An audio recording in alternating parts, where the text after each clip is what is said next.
Yang mau masuk penjara bareng, ayo repost. Jadi guys, angkatan muda Partai Golkar yang isinya para baby boomers baru aja ngelaporin akun-akun yang bikin meme Bahlil. Nggak hanya yang buat, tapi yang nge-repost juga. Anjing. Tapi nih ya, pertanyaannya, emang partai politik bisa ngelaporin pencemaran nama baik? Menurut Undang-Undang ITE, Pasal 27 ayat 3, korban pencemaran nama baik itu harus orang perorangan, bukan lembaga, bukan instansi, apalagi partai politik. Jadi kalau partai ngerasa tersinggung, ya paling banter cuman baper, bukan bawa laporan. Yang makin lucu lagi, Bahlil selaku ketum Partai Golkar malah bilang nggak tahu menahu soal laporan itu.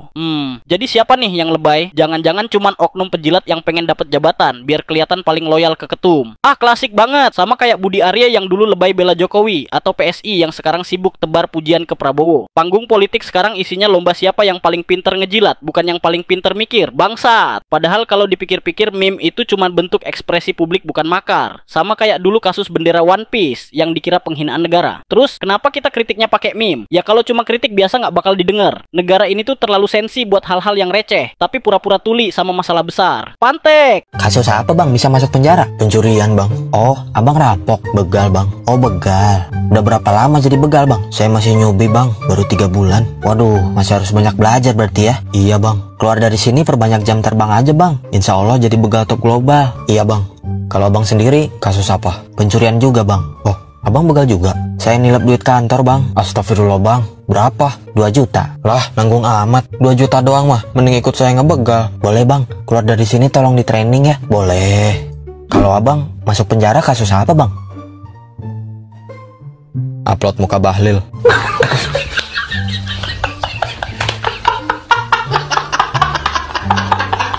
Bahlil Lahadalia resmi melaporkan akun yang membuat meme tentang dirinya ke Bareskrim Polri. Dan diketahui ada akun-akun tertentu seperti Kementerian Baku Hantam maupun akun lain seperti Kementerian Kurang Ajar yang dilaporkan karena kerap membuat meme tentang Bahlil Lahadalia. Jadi kita tahu sendiri bahwa Menteri ESDM yaitu Bahlil Lahadalia saat ini lagi jadi sorotan kembali karena kelompok relawan dan organisasi sayap Partai Golkar melaporkan beberapa akun yang kerap kali membuat meme terkait dengan Bahlil Lahadalia karena dianggap mereka ini sebagai sebuah penghinaan.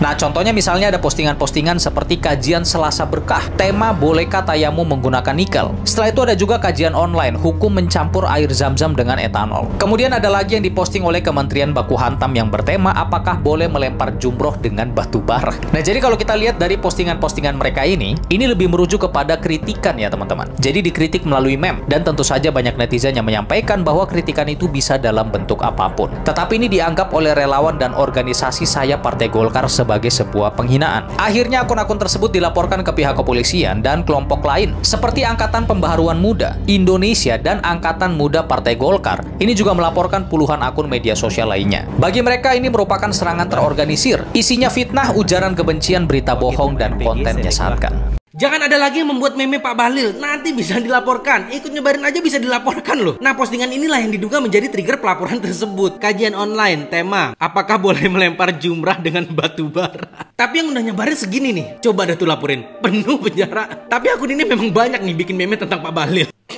Jadi ada saya Partai Golkar mengatasnamakan Angkatan Muda Partai Golkar laporkan sejumlah akun media sosial yang diduga membuat dan menyebarkan meme terhadap Ketua Umum Partai Golkar yaitu Bahlil Lahadalia ke Polda Metro Jaya. Tapi ada yang komen kayak gini nih, Angkatan Muda tapi isinya orang tua Parubaya. Gimana sih?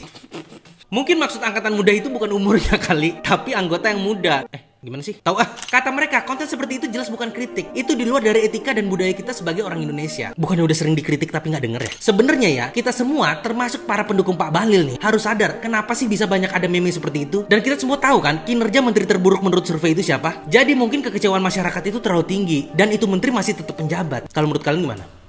Ya deh, lu lihat Beno, akun-akun medsos pembuat meme Bahlil dipolisikan, yang repost juga disisir.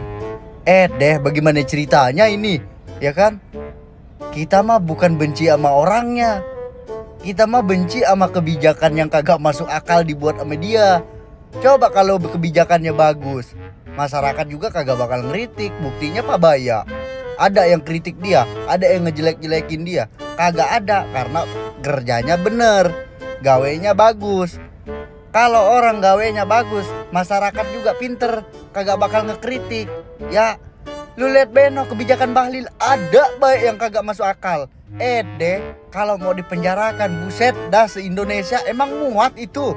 Kan yang benci kebijakan Bahlil kan banyak. hampir se-Indonesia. Ya kali mau dipenjarakan semua. Emang muat itu? Ya deh, pakai otak. Aduh, Allahu Akbar.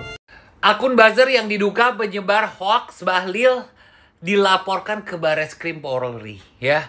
Jadi yang bikin meme-meme kemarin akan dilaporkan, bahkan sudah dilaporkan ya ke Bareskrim Polri. Sebenarnya ya kalau menurut gue setuju nggak dengan pelaporan yang bikin-bikin meme ini? Setuju. Karena itu unsurnya udah ujaran kebencian dan penghinaan sih menurut gue ya. Maksudnya gini loh, Bahlil ini tidak anti kritik kalau menurut gue, tapi dia itu nggak suka kalau misalnya ada orang yang sebarin berita hoax, ujaran kebencian, dan juga bikin meme-meme nggak jelas gitu. Maksud gue gini loh ya, mau kritik boleh ya, tapi kritiklah secara benar.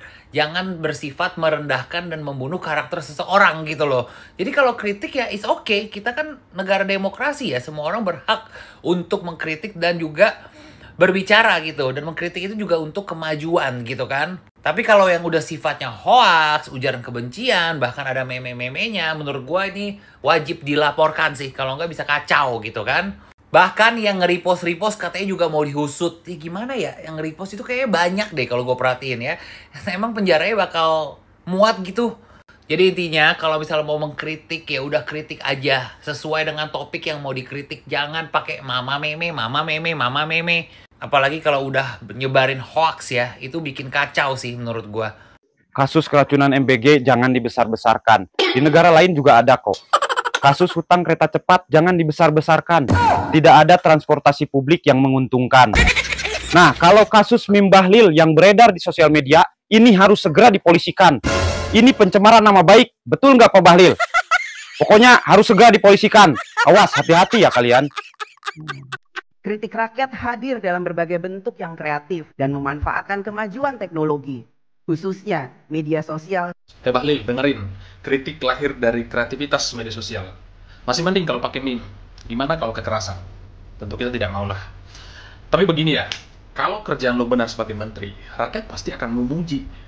Tapi karena kerjaan lo nggak becus, banyak malah ngerepotin rakyat. Ya wajar mereka mengkritik dengan cara membuat meme. Jadi harusnya Anda jangan baper, itu konsekuensi dari kinerja Anda sebagai menteri. Bisa-bisa penjara penuh, apalagi kalau yang nge-repost ikut juga dilaporin. Cek tuh, ada 20 ribuan orang yang nge-repost. Cobalah sekali belajar ke Bu Mega atau Mbak Puan. Mereka bukan hanya sekedar korban meme, tapi juga korban hoax dan fitnah yang luar biasa. Tapi mereka tidak pernah melaporkan siapapun yang membuat fitnah kepada mereka, kepada polisi. Justru yang mengklarifikasi mereka adalah loyalis-loyalis mereka di media sosial, bukan malah melaporkan ke pihak berwajib. Dah ya, jangan Bahlul.